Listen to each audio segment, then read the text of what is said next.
मेरे संत स्वामी श्री निर्वेदन मां अन्नपूर्णा और गुजरात राजस्थान भर से आई हुई जिज्ञासी भाइयों और माता बहनों, वैसा मेरे स्वाभाविक भाषा तो मेरी गुजराती है, लेकिन अब हिंदी भाषी लोग ज़्यादा हैं तो हिंदी बोलना पड़ता है। पहली बात है कि कल का कार्यक्रम लगातार हमारा पूरा दिन चलेगा, निरंतर लोग आएंगे तो उनकी श्रद्धा है कि गुरु का पूजन करना। गुरु पूर्णिमा का महोत्सव का मतलब गुरु आश्रम में जाना, सदगुरु महाराज जो अपने हैं उनकी पूजा करना, जो बने वो भेंट रखना और उसके पश्चात गुरु आश्रम में प्रसाद लेना, इस चीज़ का विशेष महत्व है।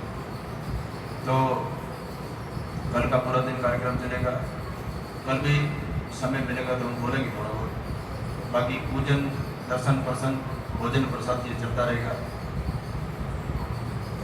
आप तमाम जितने भी जिज्ञासु लोग आए हैं, कहाँ से आए, मैं आपको परिचय करता हूँ। देवानंद भाई वगैरह ये आए थे जाम कुमारी से, उनके भाणे थे। अर्जुन भाई पोरबंदर में ट्रांसफर का धंधा है। जिगर भाई हमें राजकोट से आए हैं। हमारे विक्रम भाई गांधीनगर से आए हैं। बाड़मेर, बीकानेर, जैसलमेर, विविध क्षेत्रों से काफ़ी लोग यहाँ विराजमान हैं। तो काफ़ी लोगों की जिज्ञासा कि मैंने दीक्षा लेना है। हमारी भाषा में दीक्षा कहा जाता है, लेकिन अपने देसी भाषा में गुरु धारणा कराना है। हकीकत में दीक्षा कार्यक्रम होता है। सदगुरु महाराज अपने जीवन में मंत्र की दीक्षा करते हैं। आध्यात्मिक जीवन की शुरुआत होती है। गुरु करने का मतलब क्या है? तो गुरु कराओ, भार उतारने के लिए गुरु नहीं होता। सदगुरु महाराज के सानिध्य में जब अपने जाते हैं तो हमारे संतों की भाषा में उसका आध्यात्मिक जीवन का प्रारंभ होता है, उसका आध्यात्मिक जन्म होता है। हमारे संतों में भी जब संन्यास ली जाती है उसी से उम्र पूछी जाती है। उम्र में 60 वर्ष का व्यक्ति है, 70 साल का व्यक्ति हो तो उसको पूछा जाता है आपकी उम्र कितनी है, तो वो उसने दीक्षा जब ली है तब से उम्र कही जाएगी। 10 साल मेरी उम्र है, 20 साल उम्र है। इसलिए आध्यात्मिक जीवन की शुरुआत सदगुरु महाराज के श्री चरणों में जाने के पश्चात और दीक्षा लेने के पश्चात होती है।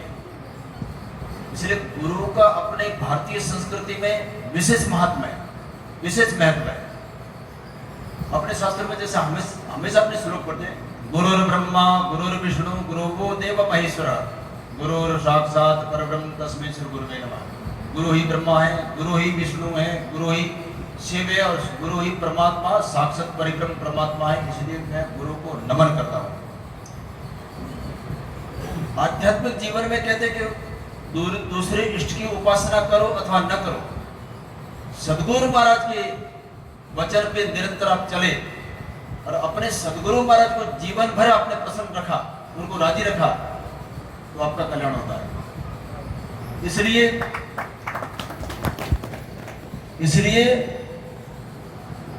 गुरु के प्रति विशेष श्रद्धा रखनी चाहिए। हमारे शास्त्रों में कहा गया है कि प्रथम जब व्यक्ति दीक्षित व्यक्ति सुबह ध्यान भजन करने के लिए बैठता है, माला करने के लिए बैठता, अपना नियम प्रारंभ करता, तो सबसे पहले सर्वप्रथम उसको अपने सदगुरु महाराज का ध्यान करना चाहिए। सदगुरु महाराज का ध्यान करने के पश्चात निर्गुण उपासक है तो आत्मा का चिंतन करता है, सगुण उपासक है तो अपने जो इष्ट जो भगवान सदगुरु महाराज ने अपने किसी भगवान के बारे में कहा, भगवान के किसी स्वरूप के बारे में कहा, इसका भजन करना, उसका चिंतन करता है, मनन करता है, नाम स्मरण करता है। जो व्यक्ति सदगुरु महाराज के मन गुरु जी के शरणों में आने के पश्चात, गुरु दीक्षा लेने के पश्चात भी उसका जीवन परिवर्तित नहीं होता है, तो ये दुर्भाग्य की बात है। तो दोनों तरफ की खामी है। जैसे चाहिए सदगुरु आपको मिले नहीं और जैसा चाहिए शिष्य मिला नहीं। इसलिए गुरु धारणा करने के पश्चात, दीक्षा लेने के पश्चात भी अपना जीवन परिवर्तित नहीं होता है। जिस प्रकार पहले रूटीन से चलता है उसी प्रकार चलता रहे तो फिर आपकी दीक्षा कोई काम की नहीं है। इसलिए सज्जनों, गुरु कराना खाली भार उतारने की बात नहीं है। गुरु कराने का मतलब ये है कि आपका जीवन में आध्यात्मिक जीवन प्रारंभ हो। आप परमात्मा का भजन करते बन जाए, आपका पुण्य बढ़े, आपका ये लोग तो सुधर गया लेकिन दूसरा लोग सुधरना चाहिए। मुक्ति तक न पहुंचे तो चलेगा, मुक्ति तक कदाच न पहुंचे तो भी कोई बात नहीं, लेकिन इस जीवात्मा की अवनति नहीं होनी चाहिए, उन्नति होनी चाहिए। वो 2-4 सीढ़ियां चढ़ना चाहिए, गिरना नहीं चाहिए। इसलिए व्यक्ति का जीवन परिवर्तित हो और जीवन में व्यक्ति पुण्य करता हो जाए, यानी छोटे मोटे काम करके पुण्य अर्जित करे और परमात्मा का भजन करे। सज्जनों, कलयुग में परमात्मा के स्मरण के समान कोई चीज है नहीं। कलयुग केवल नाम आधारा समर समर न होई पारा। कलयुग केवल नाम आधारा समर समर होई पारा। नाम समोवड़ कोई नहीं, जब तक तीर्थ जोग नामे पातक छूट से और नामे ना से रोग। ये संतों के प्रमाण है। भगवद गीता में परमात्मा श्री कृष्ण ने कहा है, तेसाम सतत युक्ता नाम भजताम प्रीति पूर्वकम ददामी बुद्धि योगम तम ये ममोप्यति। हे अर्जुन, जो व्यक्ति निरंतर मेरा स्मरण करता है, भजन करता है, मैं उसको इस प्रकार का बुद्धि योग देता हूँ, उस प्रकार की समझ देता हूँ कि जिसके माध्यम से वो मुझे प्राप्त होता है। इस जीव की ताकत नहीं कि परमात्मा को प्राप्त हो, इस जीव के स्वयं की किसी प्रकार की ताकत नहीं, वो पंगु है। व्यक्ति अपने अभिमान से समझ ले कि मैं योग करूंगा, ध्यान करूंगा, मेडिटेशन करूंगा, तपस्या करूंगा, पुण्य करूंगा, परमात्मा की प्राप्ति करूंगा, ये गलत है। मैं करूंगा वो ईश्वर नहीं प्राप्त होते, मैं करने वाला हूं और ईश्वर मैं प्राप्त कर लूंगा, बिल्कुल गलत बात है। इसलिए जब ये जीवात्मा हार के और अपनापन छोड़ देता कि मैं कुछ नहीं कर सकता और परमात्मा के शरणागत होता है, तब ही ये जीवात्मा ईश्वर को प्राप्त कर पाता है। इसलिए भगवद गीता में परमात्मा श्री कृष्ण ने कहा है, सर्वधर्म परित्यज्याम माम एकम शरणं व्रजम। सर्वधर्म परित्यज्याम माम एकम शरणं व्रजम अहम त्वाम सर्वपापेभ्यो मोक्षयिष्यामि मां सच। ये अर्जुन, तमाम प्रकार की धर्म का मतलब क्रिया है, यानी आध्यात्मिक जीवन में क्रियाएं होती है। दान करना, पुण्य करना, यज्ञ करना, हवन करना, तप करना, तपस्या करना, जप करना, तीर्थ यात्रा करना, ये क्रिया है, धर्म की क्रिया है। कोई व्यक्ति समझ ले कि मैं कठिन तपस्वी हूं और ईश्वर को प्राप्त करूं, ये उसकी एक क्रिया है कि मैं तप कर रहा हूं, भगवान प्राप्त हो जाएगा। मैं तीर्थ यात्रा करूंगा, भगवान प्राप्त हो जाएगा। मैं पुण्य करूंगा तो भगवान प्राप्त हो जाएगा। तो भगवद गीता में परमात्मा श्री कृष्ण ने कहा है, ये तमाम प्रकार की क्रियाओं छोड़ के तू मात्र न मात्र मेरी शरण हो जा, और मेरी शरण हुई जीवात्मा का मैं उद्धार करता हूं। माम सोच मत कर। जिस प्रकार की छोटा बालक अपनी माता की गोद में निर्भय होता है, उसको किसी प्रकार की चिंता नहीं है, जिस प्रकार का छोटा बालक उसने स्तनपान कर लिया, उसके बाद में थोड़ी उसको चिंता, शाम को क्या होगा, वो कोई छोटा बालक चिंता करता है। उसी प्रकार जब भक्त परमात्मा के शरण होकर के और संपूर्ण चिंता है परमात्मा के श्री चरणों में अर्पित करता है, उसके पश्चात उसको किसी प्रकार की चिंता करने की आवश्यकता नहीं है। परमात्मा ही उसका योगक्षेम खुद वहन करते हैं। ईश्वर ही उस जीवात्मा का जीवन कैसे चलेगा वो भी चिंता करता है, उसका कल्याण कैसे होगा उसकी भी चिंता परमात्मा करता है। योगक्षेम वहाम्यम। ये अर्जुन, मैं इसका योगक्षेम, जो मेरे भक्त मेरे शरण में आए हुए भक्त का योग और क्षम मैं खुद वहन करता हूं। इसलिए सज्जनों, आप दीक्षा लेने आए हैं, काफी माता है, काफी भाई लोग हैं। दूसरी बात है, मुझे गुरु बनने का बिल्कुल शौक नहीं है।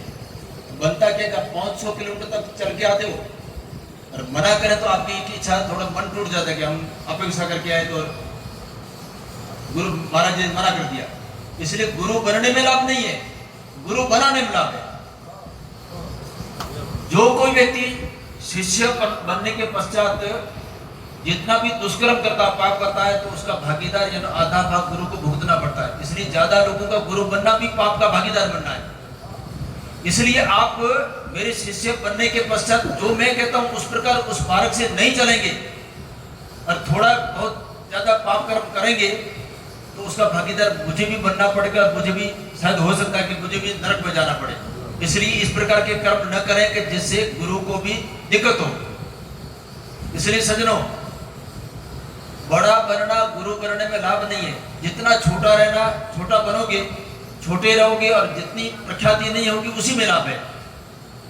इसलिए एक बार की घटना है, जो बना वो गया, बन गया तो दुखी होगा, बनना नहीं है, मानना है किसी को भी, कई संत को परमात्मा को मनन करना है। एक बार की कथा, गुरु और शिष्य दोनों थे, पहले संत लोग रमण करते थे, वो कुर्सी पे चले जाओ। तो क्या हुआ कि संत दोनों थे, गुरु शिष्य, और चलते चलते कहीं राजा की हवेली थी जंगल में, राजा लोग शिकार करने आते थे तो हवेलियां होती थी वहां, राजा कहीं शिकार करने रात में चला गया, तो उसका रूम कुछ अच्छा खुला था, सोफे वगैरह लगी हुई थी, सो गए तो आधी रात को लोग आए, कोड़े मारे, महात्मा के भी कोड़े उठ, तो मैं महात्मा हूँ, शिष्य की मैं महात्मा हूँ, सारे महात्मा होकर के समझता नहीं कि राजा के ये महल है, पता नहीं चलता है, 2-4 कोड़े बाकी, गुरु जी को उठाए, उठ, तो बोला नहीं, कोड़े तो मूंगा हो गया, बिल्कुल गूंगा हो गया, खूब का ये गरीब है, मंदबुद्धि का छोड़ दिया। तो शिष्य ने कहा, गुरु जी आपको मार पड़ी और मुझे क्यों नहीं पड़ी? आप मुझे मारा गया, आपको नहीं मारा गया, तुम बना संत बना इसलिए कि तू संत होकर के गलती करता है, इसलिए बनने में भी अच्छी बात नहीं है। दूसरे नंबर की बात, दीक्षा लेने के पश्चात कुछ हमारे नियम है, उसको फॉलो करना अनिवार्य है। क्या जेंट्स वर्ग आदमियों के लिए दारू और मांस बिल्कुल एकदम कड़क कानून से कहते हैं कि आपको ये पालन जीवन भर हो तो दीक्षा लो, नहीं तो नहीं। और अपनी बहन बेटियों में तो ये कोई ये सब उनका जीवन है नहीं, उनका आहार विहार शुद्धि है, फिर भी उनके लिए भी एक फल है, फ्रूट है वगैरह है, कुछ एक गुरु धारणा करने के पश्चात एक अनिवार्य रूप में यादगार रूप में छोड़ाते हैं। दूसरे नंबर की बात, गुरु के अंदर अपनी श्रद्धा है तो गुरु कराओ, आपका मनन है तो गुरु कराओ। नुगरा वो नहीं है जिसने गुरु कराया, गुरु नहीं करा वो नुगरा नहीं है। गुरु नहीं कराया है, एक दिन करा देगा, झुगरा हो जाएगा। नुगरा वो है जो गुरु करने के पश्चात भी गुरु द्वारा प्रदत्त मंत्र का जप नहीं करा है और गुरु जो नियम दे रहे हैं उसका पालन नहीं कर रहा है, वही नुगरा हकीकत में है। इसलिए सज्जनों, गुरु करने के पश्चात भी गुरु करा दिया हो गया। और गुरु क्यों किया जाता है? गुरु करने का अर्थ क्या, इसका मीनिंग क्या है? गुरु करने का कारण यही है कि व्यक्ति अपने अपने ढंग से जीता है और व्यक्ति का जो अहम है ना, अपना अहंकार, भले भक्त है, जैसे केशरदास जी भक्त है अच्छे, लेकिन थोड़ा उनका भी स्टेटस होता है, वो भी समझते मैं ठीक हूँ, ये हूँ वो, ठीक है आप समझे? तो भक्त भले है लेकिन उसका भी एक स्टैंडर्ड होता है। हर किसी के आगे वो व्यक्ति अपना संपूर्ण अभिमान छोड़ नहीं पाता, अपने माता पिता के सामने भी नहीं छोड़ पाते लोग। इसलिए गुरु एक ऐसी सीमा है कि वहां पे संपूर्ण अभिमान छोड़कर के शरणागत होने के लिए स्थान है गुरु। इसलिए गुरु कराना अनिवार्य है। एक ऐसा स्थान है वहां पे व्यक्ति राजा हो अथवा महाराजा हो, संतों को फकीर हो, वहां पे अपनी विशेषता संपूर्णता छोड़ के व्यक्ति सरेंडर होता है, बिल्कुल शरणागत होता है। गुरु महाराज जो भी है, मैं आपके सामने कुछ नहीं। इसलिए गुरु संपूर्ण खाली होने की जगह गुरु है। जब तक व्यक्ति संपूर्ण तो खाली नहीं होता तब तक आध्यात्मिक जो नियम है, आध्यात्मिक उन्नति नहीं हो पाती। इसीलिए सज्जनों, इसलिए जो अपना जीवन है वो अत्यंत पवित्र चाहिए। उदाहरण के तौर पे आपके अंदर व्यसन है, आपके अंदर कुटेव है, कई प्रकार के मन के अंदर वो विचार चल रहे हैं, तो उसमें परमात्मा का भजन अंदर डालेंगे तो भी काम नहीं कर पाता है। अपनी आहार और विहार की शुद्धि, मन की शुद्धि, चित्त की शुद्धि, शरीर की शुद्धि, तब जाके कुछ आध्यात्मिक जो बीज बोया जाता है उसका वटवृक्ष बनता है। जैसे उदाहरण के तौर से एक बोतल है और शराब की भरी हुई है, चलो किसी ने कह दी अच्छी बात नहीं है, वो शराब आपने फेंक दी, लेकिन बोतल के अंदर दुर्गंध काफी समय तक चलेगी, दुर्गंध तो आनी है। तो इसलिए उसका मार्जन जब तक नहीं होता, उसकी सफाई नहीं होती, गर्म पानी से, पाउडर से वगैरह 4-5 दिन से धोते हैं तब जाकर दुर्गंध जाती है। उसी प्रकार आपने व्यसन छोड़ दिया, वो विचार छोड़ दिए, लेकिन फिर भी उसके लिए भी शुद्धि के लिए आपको निरंतर परमात्मा का स्मरण और प्राणायाम ध्यान करना पड़ता है। प्राणायाम ध्यान के माध्यम से यानी ईश्वर के स्मरण के माध्यम से आपकी देह की शुद्धि हो पाती है। जब तक आपकी देह और चित्त शुद्ध नहीं है तब तक परमार्थ जो तत्व है, जो सदगुरु महाराज ने अपना बोध दिया, उसका यानी कोई प्रकार का फल नहीं मिलता है। इसलिए सज्जनों, प्रथम आहार की शुद्धि, दूसरी विहार की शुद्धि। सात्विक आहार करना चाहिए, व्यसन से हमेशा दूर रहना चाहिए। कैफी व्यसन तो बिल्कुल गलत है, लेकिन कई प्रकार के व्यसन है, जैसे बीड़ी है, तंबाकू है, गुटखा, ये भी अच्छी बात नहीं है। परमात्मा ने इस पंच महाभूत शरीर का रूपी मंदिर बनाया। देखो, इंसानों ने मंदिर बनाया, इंसान इकट्ठे करके ईंट पत्थर गारा वगैरह सीमेंट लगा के मंदिर बनाया, पत्थर पर इकट्ठे करके मंदिर बनाया। उसमें जयपुर से अपने पत्थर की मूर्ति लाए, उसकी प्रतिष्ठा की, उसको भी अभी भगवान मान रहे हैं। और मंदिर के अंदर प्रवेश करते हुए कई चीजें फिर बाहर निकाल देते हैं, जैसे बेल्ट है, पटा है कि भाई चमड़े का नहीं चलेगा मंदिर में, अथवा तंबाकू वगैरह बीड़ी बाहर रखो, मौन हो जाओ, एकदम साइलेंट हो जाओ। मंदिर के अंदर गए तो संसार की बातें मत करो, ये स्वाभाविक होता ही है। तो इंसान के बनाए मंदिर में प्रवेश करते हुए अपनी कितनी सावधानियां बरतते हैं। तो ईश्वर ने आपके और मेरे शरीर रूपी ये साक्षात मंदिर परमात्मा ने बनाया। ये किसने बनाया? भाई ये जो शरीर का निर्माण किया किसने किया? ईश्वर ने किया है।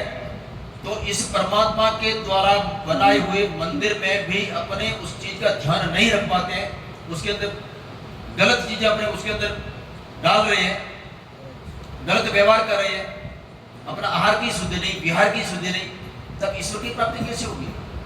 इसलिए सज्जनों, किसी जीवात्मा को जब तक परमात्मा की प्राप्ति नहीं होती तब तक कभी शांति नहीं है, कभी भी सुख प्राप्त नहीं होगा। ये 100% हम साधु लोग साधना करके उसके पश्चात कहते हैं। जब तक इस जीव को परमात्मा की प्राप्ति नहीं हो पाती है तब तक जीव परम शांति को, परम सुख को कभी भी प्राप्त नहीं हो पाता है। इसलिए संतों ने कहा है, भूप दुखी अवधूत दुखी, दुखी रंग फकीर, कहे कबीर सब कोई दुखी। कहे कबीर सब कोई दुखी और सुखी संत मन जीत। भूप दुखी, राजा दुखी, अवधूत दुखी, रंग दुखी, फकीर दुखी, सब कोई दुखी, सुखी संत मन जीत। सुखी कौन है? जिस व्यक्ति ने अपने मन को जीता है वही सुखी है। और मन को जीतने का क्या उपाय है? कोई बड़ा पद प्राप्त, प्रतिष्ठा प्राप्त होने से व्यक्ति सुखी हो जाता है, धन संपत्ति आने से सुखी जाते हैं। बट धन संपत्ति आने से सुखी होते हैं तो अंबानी परिवार है, टाटा परिवार है, अदानी परिवार, सबको सुखी होने चाहिए। पद प्रतिष्ठा प्राप्त करने से सुखी है तो डोनाल्ड ट्रंप है, नरेंद्र मोदी है वगैरह जो राष्ट्र अध्यक्ष लोग हैं वो सुखी होने चाहिए। जगत का कोई सुखी नहीं है। सुख का रहस्य आपके अंदर ही, बाहर नहीं है। बाहरी पदार्थों से कभी सुख प्राप्त होता ही नहीं है। सुख का रहस्य आपके अंदर ही है। जब तक आप अपनी चेतना को प्राप्त नहीं कर पाते हो, जब तक आप अपने स्वयं को नहीं पहचान पाते हो, तब तक सुख की प्राप्ति नहीं होती है।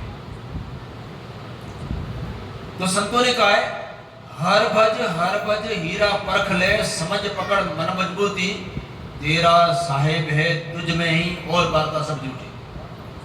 तेरा परमात्मा तेरे स्वयं के अंदर है।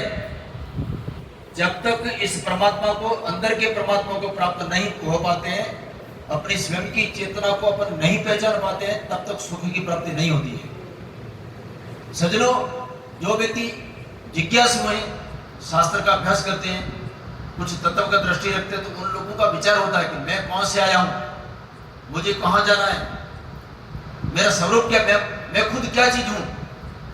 तो इस प्रकार का जब व्यक्ति मन से अनुसंधान करता है और इसकी प्राप्ति के लिए कोई सदगुरु महाराज के पास जाता है, सदगुरु महाराज द्वारा दीक्षित पद्धति के अनुसार ही अपना जीवन ज्ञापन करता है, साधना करता है, निरंतर चिंतन करता है, मनन करता है, तब व्यक्ति उस परम लक्ष्य को प्राप्त हो पाता है।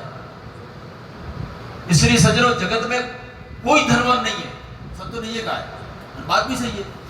व्यक्ति जब मर जाता है तब सोने की कोई ईंटें साथ में ले जाता है, जो अपने महल महराते साथ में ले जाता है, एफडी को साथ में ले जाता है, जो गाड़ी घोड़ियां वगैरह सब जो पड़ी है, साधन व्हीकल पड़े को साथ में ले जाता है।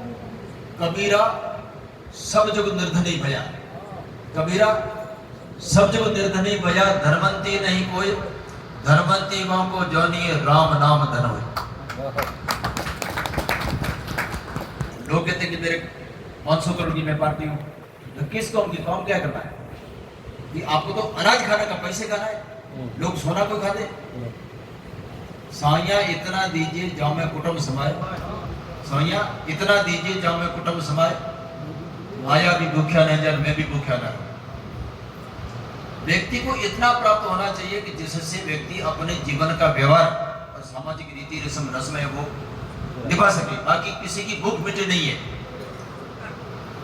कितने भी प्राप्त करो आखिर मिलने वाला कुछ नहीं है। तो सज्जनों, आपको और मुझे परमात्मा ने मनुष्य देह प्रदान किया है।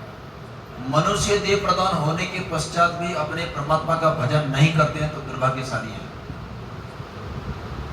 पशु चाम की बनी पनैया नौबत बदे नगारा, मनुष्य तेरी चाम कामना में बड़जड़ हो जाए अंगारा, जोबनिया धन ब्राह्मणा धन चारा। ये जोबन का धन है, ये 4 दिन का ब्राह्मणा है। और ये मनुष्य देह रूपी ये इसके चाम कम नहीं आते, हाड़के कम नहीं आते, उसके खरी कोई बाल वगैरह कम नहीं आते। पशु देह की बनी पनैया, पशु चाम की बनी पनैया नौबत बजे नगारा, मनुष्य तेरी काम चाम ना आवे, मनुष्य तेरी चाम कामना में बड़जड़ हो जाए अंगारा, जोबनिया धन ब्राह्मणा धन चारा। ये जवानी का कोई गर्व करता है, गलत बात है। किसी का गर्व किया सोई न रहा सिया राम से। गर्व करने की चीज कुछ नहीं है। भले भौतिक वस्तुओं में अपने को सुख प्रतीत होता है, ठीक है, जीवन जीने के लिए भौतिक पदार्थ भी अनिवार्य है, लेकिन उसकी लिमिट है। आप अपना संपूर्ण जीवन, संपूर्ण आयुष्य उनकी प्राप्ति के लिए खो रहे हैं। 80 वर्ष की उम्र है तो भी आपको लालसा है मुझे धन प्राप्त हो, प्रतिष्ठा प्राप्त हो, पद प्राप्त हो। ये कौन सा जीवन? अब जीवन का क्या भरोसा? इस मनुष्य देव रूपी जीवन का 1% भी भरोसा नहीं है। इसलिए संतों ने कहा है, काल करे सो आज कर, आज करे सो अब, परले पल में परले होगा, बहुरी के करेगा कब?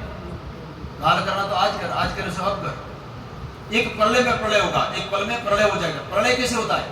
तो पूरी पृथ्वी उलट पुलट नहीं होगी, वो होना तब होगा। लेकिन अपना शरीर छूट गया तो अपने लिए पूरी सृष्टि का प्रलय होगा। इसलिए संतों ने क्या है, कहे कबीर सुन मेरी मुनिया, आप मुआ बची डूब गई दुनिया। आप मर गए, फिर बाद में कुछ नहीं है। इसलिए सज्जनों, सबसे बेहतर वस्तु ये कि आपका जो जीवन चल रहा है, भौतिक जीवन आपका, उसको चलाए रखो, लेकिन उसके साथ साथ आपको परमात्मा का चिंतन करना है और अगले भव को सुधारना है। ये भव तो आपका सुधर गया, चलो आप काफी वेल सेट लोग हैं, ठीक है, आपको आपका जीवन, भौतिक जीवन अच्छी तरह चल रहा है। ईश्वर ने आपको रोजगार दे दिया है, जो आपके प्रारब्ध था वो सब मिल गया है, फिर उसके बाद में क्यों चिंता करना? उसके बाद में निरंतर ईश्वर का चिंतन करना। इसलिए संत महापुरुषों ने, हमारे शास्त्रों ने कहा है, संसार के भोग्य पदार्थ, संसार के भोग पदार्थ आपकी किस्मत में लिखे हुए उसी प्रकार उतने ही मिलेंगे, लेकिन परमात्मा का भजन और पुण्य आपके करने से ही होगा। 2 सिद्धांत अलग है, समझे ना? जो आपको भौतिक पदार्थ है, संपत्ति है, पद है, प्रतिष्ठा है वगैरह है, जो भी आप जो इच्छा करते हैं संसारी लोग, वो आपके प्रारब्ध कर्म में जितना लिखा उतना मिल ही जाता है, थोड़ा प्रयास करने से मिल जाता है। और जिसको नहीं मिलना, जीवन भर मजदूरी करे तो भी नहीं मिलता। इसलिए संसार के भोग्य पदार्थ आपके प्रारब्ध में निश्चित है, वो मिलना ही है, लेकिन परमात्मा का भजन प्रारब्ध से नहीं होता है। परमात्मा का भजन आप करोगे तो ही होगा, और पुण्य करोगे तो ही होगा। इसलिए सज्जनों, निरंतर परमात्मा का चिंतन करो, भजन करो। संतों के पास आने का मीनिंग ये नहीं है, ये अर्थ नहीं कि भाई संत के पास जाएंगे, मेरे घर का रोजगार नहीं चल रहा, धंधा नहीं चल रहा है, शरीर ठीक नहीं है, लड़के लोग जो लड़के हैं व्यसन करते हैं, दारू पीते हैं, अथवा लड़के का कहीं अच्छी तरह शादी नहीं हो रही है, कोई घर ठीक नहीं मिला, ये चीजें नॉर्मल है। संत लोग इसके कोई उपयोगी नहीं है। आपका शरीर ठीक नहीं तो वैद्य के पास जाओ, डॉक्टर के पास जाओ। आपका धंधा रोजगार नहीं चला तो अच्छा जो व्यवसायी व्यक्ति है उसकी सलाह, जिसके पास जो चीज होती है वही उसको बता पाता है। हमारे पास वो चीज है नहीं, ठीक है। आपके बच्चों का रिश्ता करना है तो सगे वाले आपके रिलेटिव लोग हैं, उनके पास जाओ।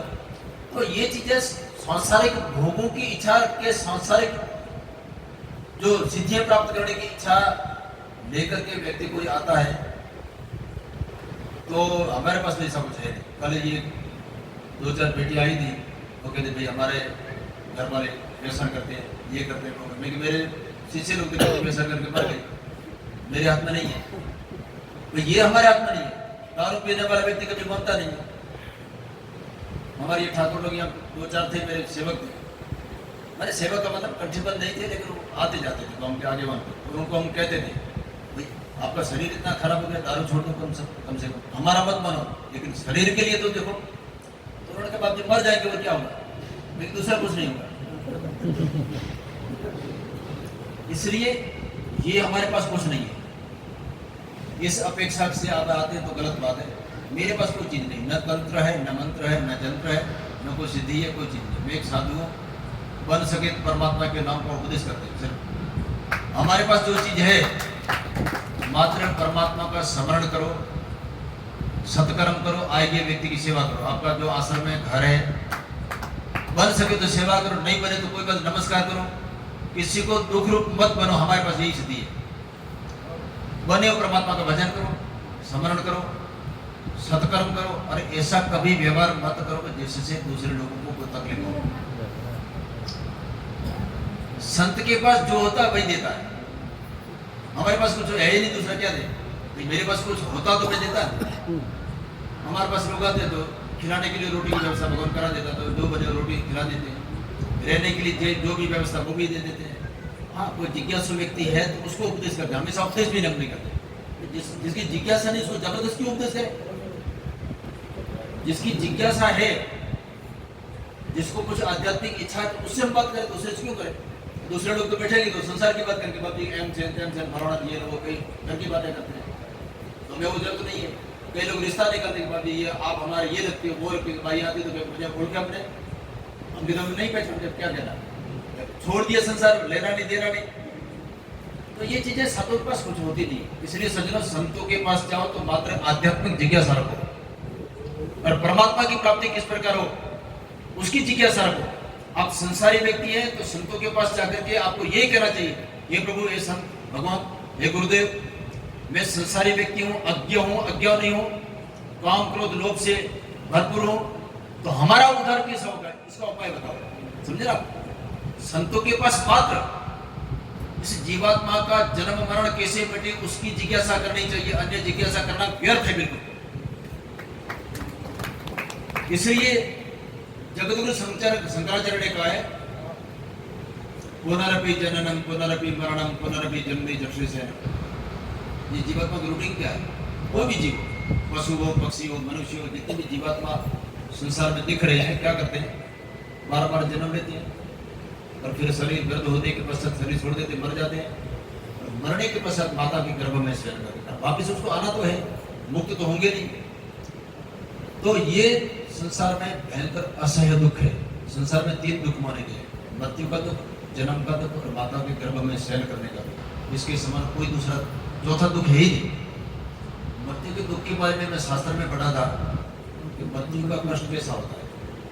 कहते हैं कि जीवित व्यक्ति के शरीर पे जो चाकू या अस्त्र होता है, उससे 1-1 इंच के पटे इसे चीरे मारो, और फिर पकड़ के उसके चमड़ी उधेड़ो, जो कष्ट होता है उससे 1000 गुना ज्यादा मृत्यु का कष्ट है, और इससे भी ज्यादा जन्म का कष्ट है।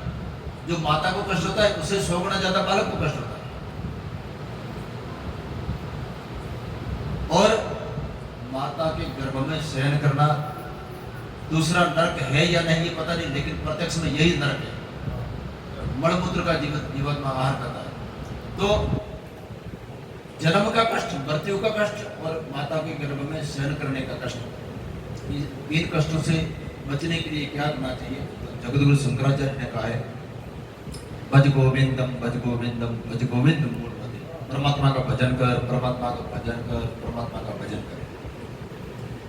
सज्जनों, आज अपने कोई ऑफिसर कक्षा का व्यक्ति है, कोई करोड़पति है, कोई उद्योगपति है, और अपने को खुमारी रहती है कि मैं इतना व्यक्ति बड़ा हूँ, मेरे पास ये है, मुझे क्या चिंता है। न कोई व्यक्ति को ज्यादातर खुमारी भौतिक पदार्थों की नहीं होती, हकीकत ये है। लेकिन जब जीवात्मा मृत्यु की कष्ट में पड़ता है तब ईश्वर याद आता है, हे भगवान मैंने जीवन में कुछ किया नहीं, तेरा भजन नहीं किया, तब याद आता है। समझे, पहले याद नहीं आता।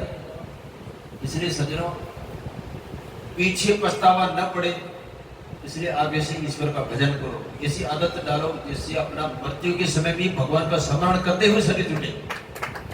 इसका रहस्य यही है, मृत्यु के समय ही अपना चिंतन ईश्वर में बना रहे और ईश्वर का स्मरण करते हुए अपना शरीर का परित्याग हो जाए, बस सहज गति से।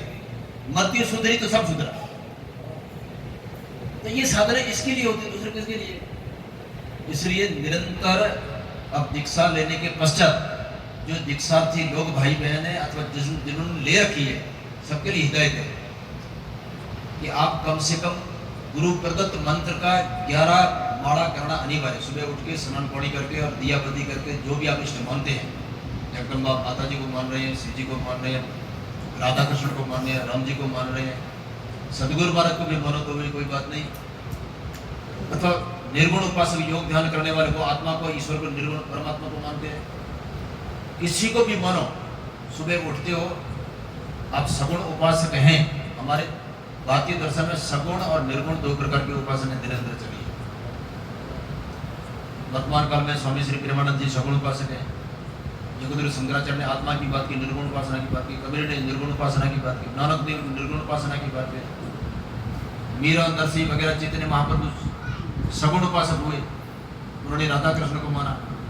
स्वामी रामचंद्रदास महाराज का संप्रदाय राम शनि निर्गुण उपासक है, लेकिन उन्होंने उसको छोड़ के और सगुण उपासना उन्होंने स्वीकार की। तो सगुण और निर्गुण का भेद नहीं है, जिसकी जहाँ पे इच्छा है उस प्रकार ईश्वर का चिंतन करें, इसमें कोई गलत नहीं है।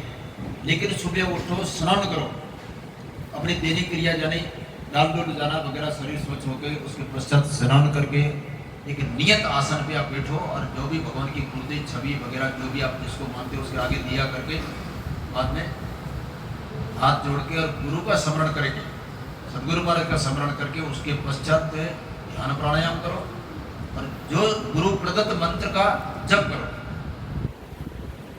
जो भी आपको सदगुरु महाराज ने, भले मेरे शिष्य हों या अन्य संतों के शिष्य हैं, उनको गुरु महाराज ने दिए हुए मंत्र का निरंतर स्मरण करना, जप करना। कम से कम 11 माला। अच्छा, जवान भाई बहन है तो 5 माला करो, जिनको टाइम कम मिलता है। जो 50-60 वर्ष की एज में पहुंच गए उनको कम से कम 11 माला सुबह उठ के जप करना चाहिए। ये तो नियम है, 11 माला करना ये तो नियम है। लेकिन उसके पश्चात जो करोगे, मुख से स्मरण करते रहोगे, वो स्मरण कहलाता है। 11 माला करना ये तो जप है, ये तो गुरु महाराज दिया हुआ नियम आपको करना ही है। लेकिन उसके पश्चात उसी मंत्र का निरंतर बिना माला के जप, मनोमन जप करोगे, वो आपकी पूंजी है, वो फिर आगे बढ़ेगी। इसलिए जहां तक ईश्वर का स्मरण नहीं होगा तब तक अपना काम बनेगा नहीं।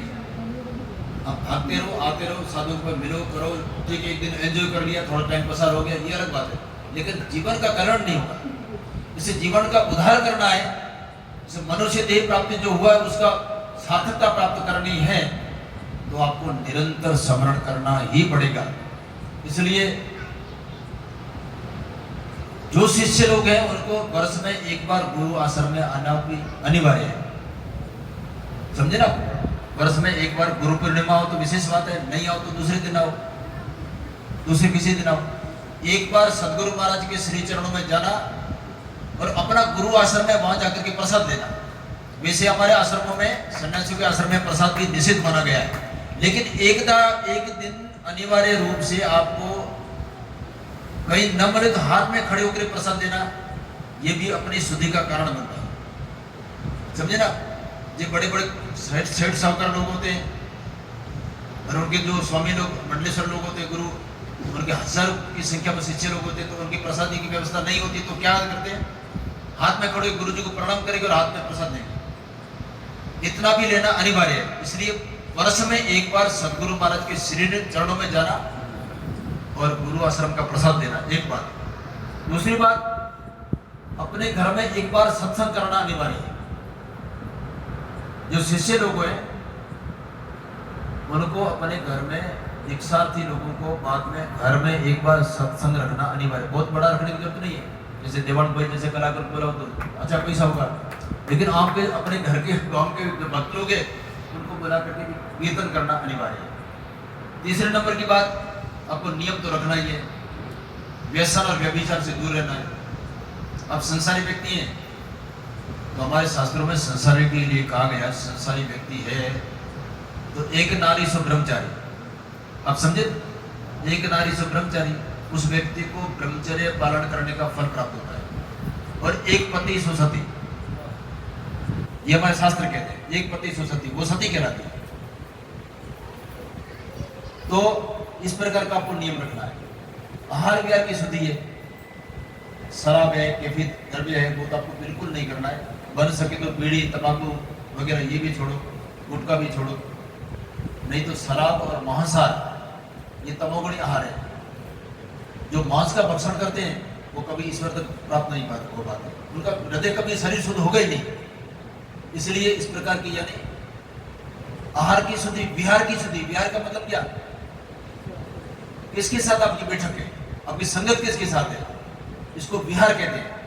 आप भक्त हैं और लोग बड़े लफंगे लोगों के साथ बैठे हो, उनसे आपकी मित्रता, उससे बातें गप्पे ठोकना, हंसना, हा हा करना, गांव के चोटे में बैठे और गप्पे ठोके तो क्या मतलब है, तो आप भक्त नहीं है।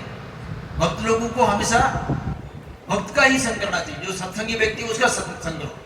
और वो अवेलेबल नहीं है, आप जिस क्षेत्र में रह रहे हैं वहां भक्त नहीं है, तो आप शास्त्रों का अध्ययन करो। शास्त्र आपके परम मित्र है। हमारे जो भारतीय शास्त्र है, गीता है, श्रीमद् भगवद गीता है, भागवत है, रामायण है, महाभारत है वगैरह, उपनिषद है, उनका अध्ययन करो। वर्तमान काल में जो संत हुए, स्वामी रामचंद्रदास महाराज है, तो उनकी साधक संजीवनी है, 1200 पृष्ठ की पुस्तक है। साधक संजीवनी का व्यक्ति बिल्कुल एकाग्र चित्त से 3 बार अध्ययन कर जाए तो उसको भक्ति प्राप्त हो जाती है, ये गारंटी की बात है। साधक संजीवनी की एकाग्र चित्त से व्यक्ति 3 बार रीडिंग कर जाए, 3 बार पढ़ जाए, 3 बार, तो उसको वैराग्य प्राप्त हो जाता है, वो व्यक्ति परमात्मा का भजन करता हो जाता है। ये शास्त्रों का प्रभाव है। शास्त्र किसने लिखे, संतों ने लिखे। संतों की वाणी शास्त्रों में है। भगवत गीता का हमेशा जो बड़े लोग हैं, दीक्षा जिनको हो चुकी है, उन लोगों को सुबह जो मैं कह रहा हूं ध्यान प्राणायाम करना, जप करना, माला करना, उसके पश्चात गीता का एक अध्याय का हमेशा के लिए पर डे। गीता का अध्याय में कितना समय लगता है, 5 मिनट लगता है, 7 मिनट लगेगा, 10 मिनट लगेगा, इससे ज्यादा लगना नहीं है। संस्कृत के श्लोक आपको नहीं बोलने पाते या आप समझ नहीं पाते तो संस्कृत के श्लोक छोड़ दो, उसका भावार्थ पढ़ो। आप समझे। तो जो भक्त लोग हैं उनको अनिवार्य गीता का अध्याय करना चाहिए। पहले दिन पहला अध्याय किया, दूसरे दिन दूसरा किया, इस प्रकार 18 दिन में गीता पूरी होती है और वापस पहले अध्याय से चलो। गीता का क्या रहस्य, परमात्मा गीता समझ जाओ, जीवन परिवर्तित हो जाएगा। कल कोई बहन जी कह रहे थे कि मेरे क्रोध बहुत ज्यादा आता है, यही होगी सत्संग में शायद कि मैं क्रोध बहुत ज्यादा, नहीं गीता का अध्ययन करो। भाई गीता का अध्ययन करो, भगवान क्या कहना चाहते हैं, ईश्वरीय व्यवस्था क्या है, संसार क्या है, आप खुद स्वयं क्या है। क्रोध तो जब होता है कि कोई व्यक्ति सामने दूसरा व्यक्ति है, भाई दूसरा कोई व्यक्ति मेरा दुश्मन है, तब क्रोध होता है। ईश्वरीय व्यवस्था ऐसी है, खलविदम ब्रह्म, चराचर में ईश्वर ही है। इस प्रकार की दृष्टि बन जाए तो क्रोध किस में आएगा। एको ब्रह्म द्वितीय नास्ति, हमारा शास्त्र ये कहते हैं एको ब्रह्म द्वितीय नास्ति, एक ब्रह्म ही सत्य है, दूसरा कोई सत्य है नहीं। तो गीता का अध्ययन से व्यक्ति का मस्तिष्क खुल जाता है, तो गीता व्यक्ति को परम ऊंचाई तक ले जाती है। गीता का अध्ययन करो, मात्र ऐसा नहीं कि पढ़े और हो गया, नहीं, चिंतन करो, मनन करो कि भगवान ने इस श्लोक में क्या कहा है। तो इस प्रकार गीता का अध्ययन करो। बन सके तो एकादशी का व्रत रखो। महीने में 2 एकादशी है, लेकिन एक शुक्ल पक्ष की एकादशी का व्रत रखो। एकादशी का व्रत कैसे रखा जाता है, दशम के दिन 1 टन पाया धोकर को, दशम के शाम को नहीं पाना है, 11 को बिल्कुल नहीं पाना है, 12 का भी 1 टन पाना है। एकादशी व्रत है। एकादशी व्रत से व्यक्ति के अंदर शरीर में किसी प्रकार का फैट बढ़ा है, चर्बी बढ़ी है, कोलेस्ट्रॉल बढ़ा है, तो उससे उसका मैनेज होता है, शरीर के लिए भी अच्छा है। और उपवास के समय व्यक्ति की मनोवृत्ति शांत रहती है। इसलिए एकादशी का व्रत रखो। शिव भक्त है तो सोमवार का व्रत रखो, नहीं रख पाते तो शिवरात्रि का व्रत रखो, जन्माष्टमी का व्रत रखो, नवरात्रि का व्रत रखो। तो इस प्रकार व्यक्ति आध्यात्मिक कुछ एक्टिविटी करेगा तो ही आगे बढ़ेगा। दूसरा, ज्यादा हिदायत करने की बात नहीं है। आखिर वस्तु इतनी है कि परमात्मा का भजन करोगे तो ही कल्याण होगा। तो संतों ने ईश्वर कहाँ है और उसकी प्राप्ति कहाँ होती है इसके बारे में कहा है। मृग नाभि में सुगंधी सूंघे वो घास गंदी, दुनिया सभी अंधी समझे नहीं इशारा, नजरों से देख प्यारी क्या रूप है तुम्हारा। मृग होता है जो कालियार मृग कहते हैं, उसकी नाभि में सुगंध होती है, कस्तूरी होती है। कस्तूरी की सुगंध उसको जबरदस्त आती है, उसको बड़ी अच्छी लगती है, लेकिन सुगंध है कहाँ वो समझ नहीं पाता और भागता है।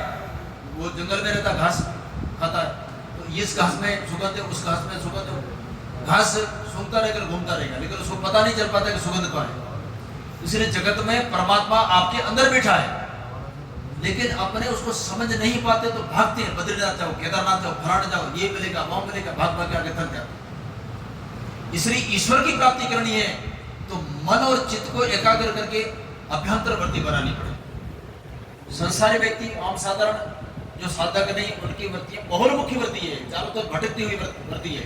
जैसे मृग की वृत्ति वस्तु को ढूंढने के लिए बाहर घूमती रहती है, उसी प्रकार अपने जितने भी लोग हैं अपनी वृत्तियां बाहर भटक रही है, अपने खुद बिखरे हुए हैं, अपना पुरुष अपने मन में पूरा संसार भरा हुआ है। यहाँ जा तो ठीक मिलेगा, वहां ठीक रहेगा, ये प्राप्त हो जाए ठीक होगा, ये होगा तो ठीक होगा। इसलिए अपना मन भटका हुआ है। जब तक मन एकाग्रता को प्राप्त नहीं होता तब तक व्यक्ति ईश्वर को प्राप्त नहीं हो पाता है। इसलिए मन की एकाग्रता अनिवार्य है। तो भगवत गीता में परमात्मा श्री कृष्ण ने अर्जुन को बारंबार कहे, अर्जुन तो मन को एकाग्र कर, और मन को एकाग्र करके मेरा चिंतन कर जैसे तू मुझे प्राप्त हो। तो अर्जुन ने कहा, प्रभु सब बात सही, लेकिन मन को एकाग्र करना मेरे हाथ की बात नहीं है। उन्होंने उदाहरण दिया, जिसे चलती हुई वायु को पकड़ा नहीं जाता है, जो वायु है हवा चल रही है उसको पकड़ा नहीं जाता, उस प्रकार मन को भी पकड़ना बस की बात नहीं है। तो भगवान ने उसका समर्थन किया, तो बात कर सही करा, लेकिन उपाय तो है नहीं, ऐसी बात नहीं। असंख्यम महाभाव मनो दुर्निग्रह चलम। ये अर्जुन तुम बात करो, उसमें कोई संशय नहीं है। मन बस में करना कठिन है, दुर्निग्रह कठिन, माने निग्रह करना कठिन है। असंख्यम महाभाव मनो दुर्निग्रह चलम अभ्यासेन तो कौनते ही वैराग्येन निग्रह्यते। अर्जुन ये मन वश में करना कठिन है, अशक्य नहीं है। इसलिए किसके माध्यम से ये मन वश में होता है? अभ्यासेन तो वैराग्य, अभ्यासेन तो वैराग्य, अभ्यास और वैराग्य के माध्यम से व्यक्ति मन को वश में कर पाता है। अभ्यास और वैराग्य, जब तक इंसान को सांसारिक पदार्थों से वैराग्य नहीं होता तब तक ईश्वर की प्राप्ति नहीं होती। तो इन्होंने संतों ने, तुलसीदास ने कहा है, कामता राम नहीं, काम का मतलब कामना है। जब मन में कामनाएं भरी हुई है, बदलो वर्धन जाओ, आज बैठ जाओ।